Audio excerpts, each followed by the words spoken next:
Tadtad ng saksak ang dalawang bangkay na nakita sa bangin sa Burgos, La Union. Hinala ng pulisya, biktima ng summary execution ng dalawang lalaki. Makibalita tayo kay Glam Kalikdan ng GMA Dagupan.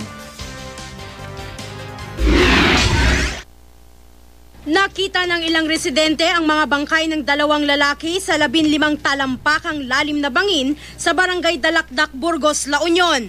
Tadtad ng saksak sa leeg ang mga biktima. Hinala ng mga pulis, ice pick ang ginamit na panaksak ng mga salarin dahil sa hitsura ng mga sugat ng dalawang lalaki. Walang nakitang ebidensya ang pulisya na pinatay ang mga biktima sa mismong lugar kung saan sila nakita. Ang hinala namin dito ay pinatay somewhere else at i-drenap na lang dyan sa lugar na yan. Natunto ng pulisya ang mga kaanak ng mga biktima sa Baucong Mountain Province. Kinilala ang dalawa na sina Paul Palangdan, 29 anyos at Apollo Tigway, 28 anyos.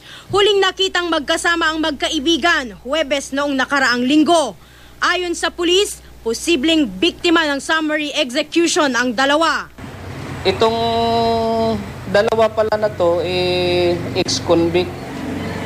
Dating priso sa Muntinlupa Bilibid Prison at kalalaya lang noong November 26 sa Muntinlupa, na-serve nila yung sentence for the crime of robbery with violence.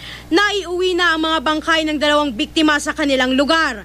Naghahanap pa ng mga saksi at ebidensya ang mga otoridad para matukoy ang mga salarin.